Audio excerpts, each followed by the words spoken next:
Still, Kiwis and Characters in Motorsport travels to the United States each week to uncover New Zealanders proudly waving the flag for New Zealand in many forms of motorsport. And I'm happy to share their stories with you.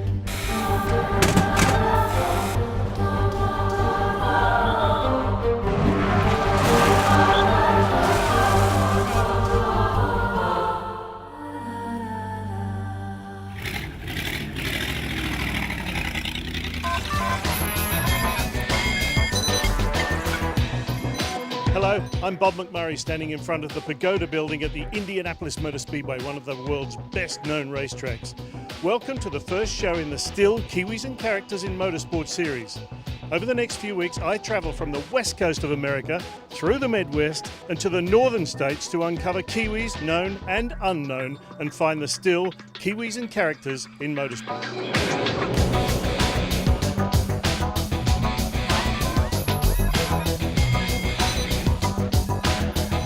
So how long have you been based in America now? I think 99 was my first season in Indy Lights with Johansson, but that I was pretty much flying home every 2 or 3 months. So I think my first full year was in 2000. So it's my 10th year. I've been living in Indiana for that long. So I guess you can call me a Hoosier now. When you first came, you were very young. Was it a big culture shock to come here?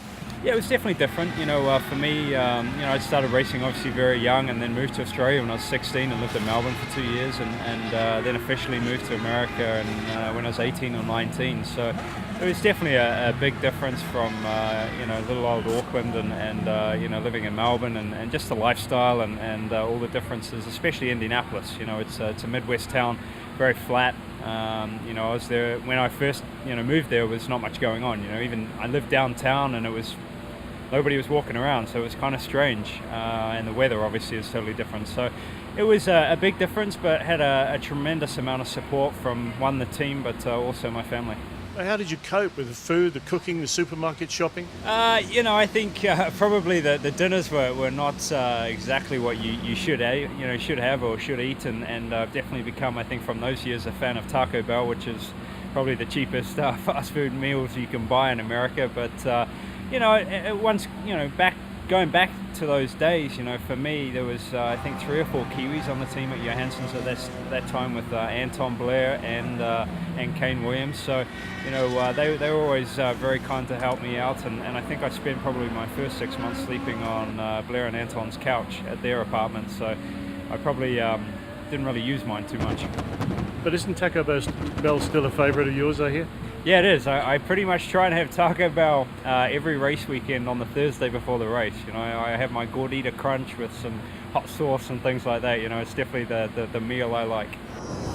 Well, originally when I heard Scott Dixon's name, I thought outstanding Kiwi race car driver. But then when I watched his career unfold, in many respects he became someone that was embraced by Americans, even though he came from so far away.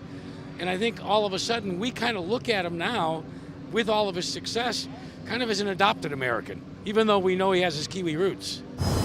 Any formula or any kind of racing, I think, around the world, there's so many drivers, so many kids with a lot of talent that are trying to vie for, a very few spots. If you look around the world, there's probably less than 100, between NASCAR, IndyCar, Formula One, there's probably less than 100 seats that are available. So, to try and set your sights on that, for me, obviously, coming over to run Indy Lights was tough as well. Trying to get a seat out of 20 cars. It goes back to a little bit of luck. Knowing the right people, and Kenny Smith was very influential to start of that, with Vern Schuppen and obviously Stefan to kick it off, and then obviously the income from Pac West the following year. So a lot of it was being in the right place at the right time. But still having to come through with the results. And your lifestyle now, you've got a beautiful wife Emma, you've got a beautiful baby Poppy. It's changed a lot. It's changed, from living in South Auckland and Manurewa, going to school and setting your sights high of dreaming Formula One and each year not really knowing if you can make it to the next, but going back to the support from my family, they definitely, dug in deep. They tried to push through as much as they could, and when they couldn't handle it anymore, obviously PJ and Craig Harris and Kenny and all those guys, made the ways. So, it has been a huge lifestyle change, one that I'm very blessed to be involved in and love doing what I'm doing, and that's racing. There's a lot of hoopla that goes around it that me, I don't really enjoy too much, but it's night and day difference from when I was younger. I think that whole season of 2008, getting married, winning the championship, winning the 500, and soon after that, 6 months later, we found out Emma was pregnant. So it's been a huge change on my personal lifestyle as well. But with Emma, she's very competitive. If I don't win, she's the first one in front of my face asking me, did I give it my best? Did you try everything you could? Why didn't you win? So it's lovely to have the support from her, and she's always been like that. Away from Scott now, but more from him in later episodes of Still Kiwis and Characters in Motorsport. I'm standing now in beautiful Beverly Hills, and it's time to shift our camp to the West Coast and meet a character by the name of Steve Curl.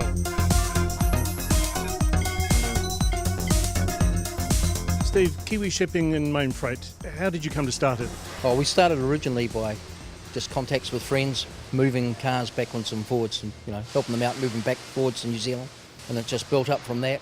When they found out how easy it was, and but it got out of control, and then that's when Maine Freight stepped in and helped us develop where we are today. It actually started in Asia when we were moving our race cars. We started up with a good friend of mine called Graham Berry and Steve Payne, and we moved the Cobras up to and raced the Cobras up in Hong Kong. So we needed someone to move it. And then we came to America with the Cobras for Graham Berry. We built his Cobras and was shipping, and then we started to develop from there. You have a bit of a racing heritage yourself. Going back in the days with Graham Berry with drag racing, and then come up here for 12 years. I ran a vintage race car team for a local Ford dealer for the West Coast. How hard was it to break into the business here in California? It was hard. You had to go outside the square and get things done. And the good old Kiwi attitude of saying, yeah, I can do it, and then find a way, And built up a lot of trust. Been here 21 years, so you get to know people, and ship trucks, aeroplanes, parts of an old train, we'll ship anything that moves if we get away with it. And do Kiwis come to you because of the Kiwi connection, do you think? I really think so, That really helps. And that's why we've developed to have in the office a Kiwi attitude, and out here in the yard as well. How many race cars do you ship around the world? We average around about anything between 80 and 100 a month. So there's quite a few actually, just out of here. And that's to New Zealand and Australia. But our main destination is New Zealand. 75% of the stuff goes back to New Zealand. And how do you package a race car for shipping? Different race cars, we do take care because of the structure of the vehicle. We have to basically support it. We just can't throw it in a container. So there's a lot of thought goes into ship a race car, even to a brand new car. We look after it as though it was our own. Steve Curl is obviously well settled here on the west coast of America. Well, after the break, we stay on the west coast as well as going to the Midwest to uncover more Kiwis and characters living the dream.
Welcome back to Still Kiwis and Characters in Motorsport. You know, racetrack design is now not only a science but a business. NZR is making a mark in that business, having designed the South Polar track for the IndyCar series. I talked with the boss of NZR, Tony Cotman.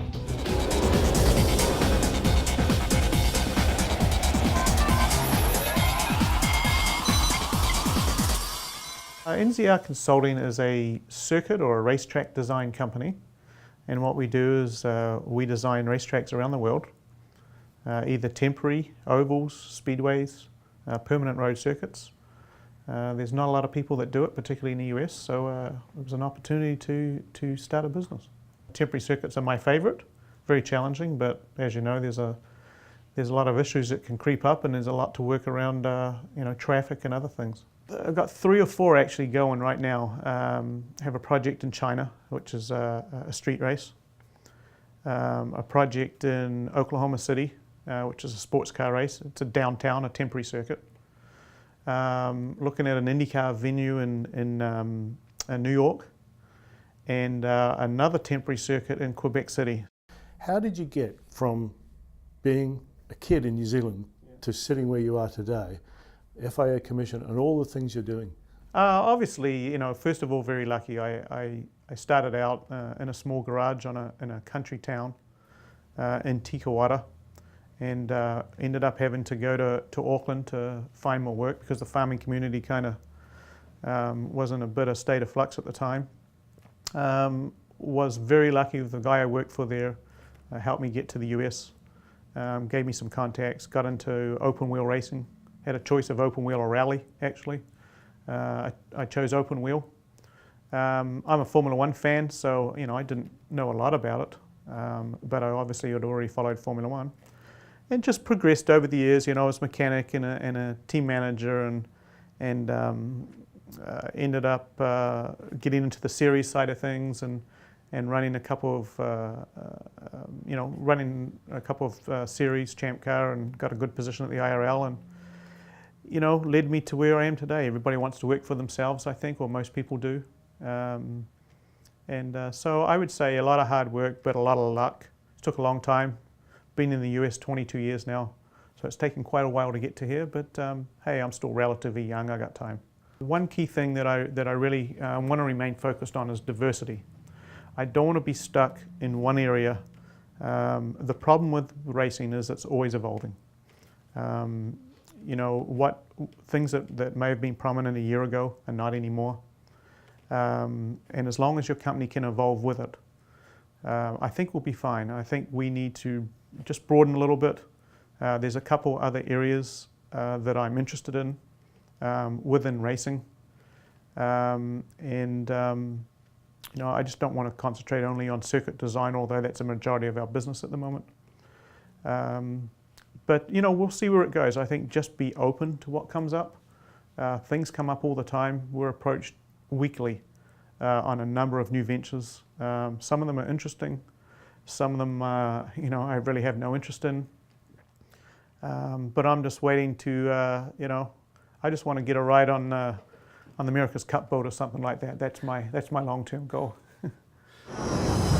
We've travelled just 4 hours up the road from the Indianapolis Motor Speedway to the Michigan International Speedway, where, as you can probably hear, there's a NASCAR event going on. Our search for Kiwis has brought us here because we found a Kiwi in NASCAR, one of the good old boys, except he's the only Kiwi in NASCAR.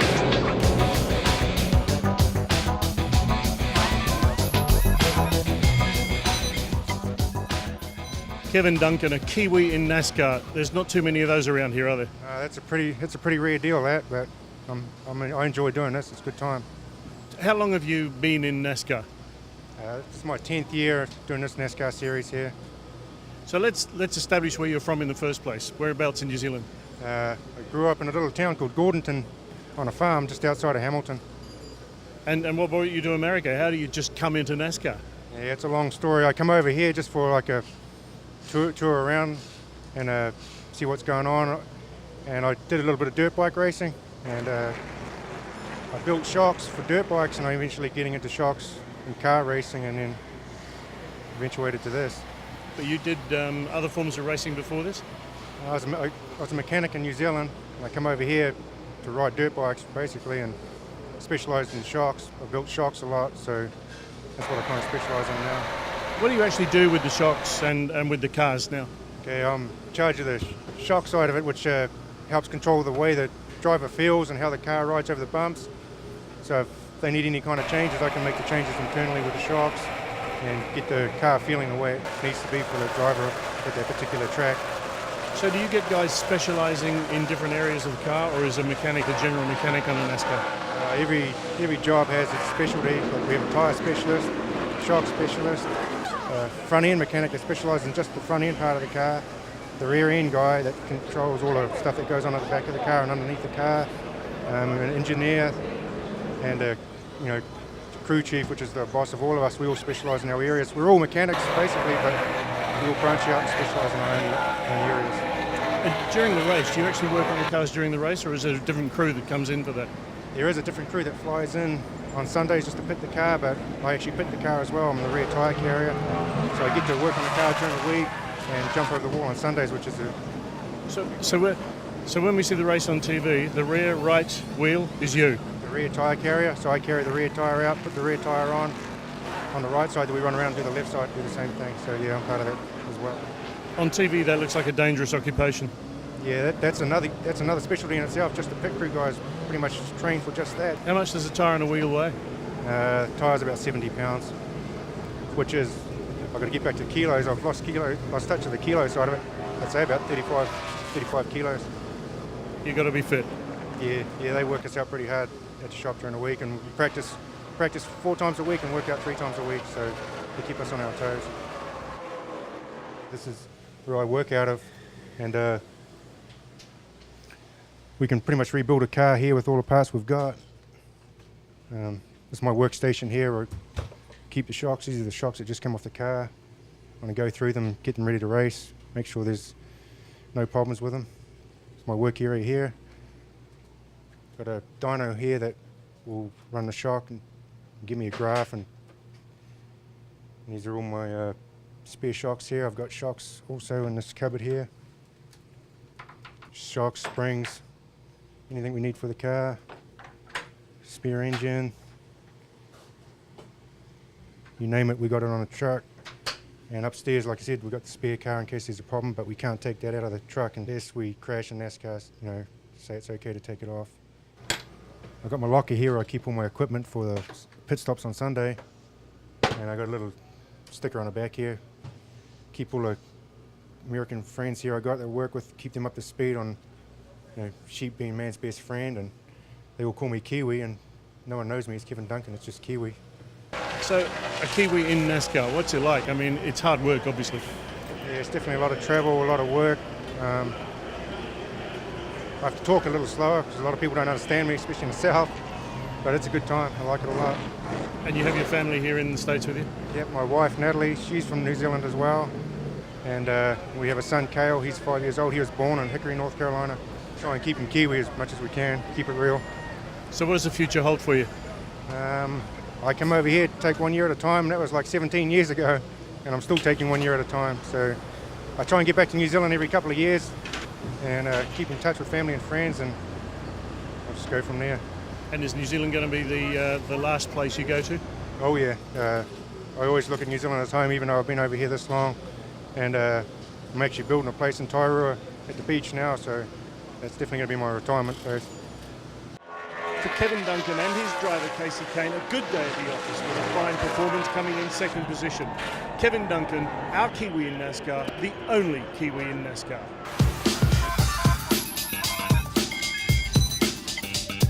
At a race in Kansas in 2002, a serious crash nearly ended this Kiwi's racing career. Now he calls Beverly Hills his home. It's time for a one-on-one with Matt Holliday. I think after the A1 race in South Africa, I had the opportunity to come and do a Champ Car test. My goal was always to make it to IndyCar racing in the US, and Champ Car at that time was the preferred option because it was mostly road courses. And yeah, we were lucky with 42 Below Vodka's help. We managed to get the drive, and and when I came to LA, met the 42 Below team and met my future fiance who is based in LA, and here we are. I guess as well for me it was hard, like 5-6 years on the run. It was nice it was time to call somewhere a base. Everything just kind of worked well, and as well as that, I loved LA. I mean, I've always liked it here, and the weather's fantastic.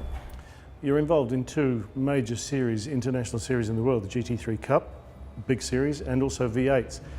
LA doesn't strike me as being the most central place to be.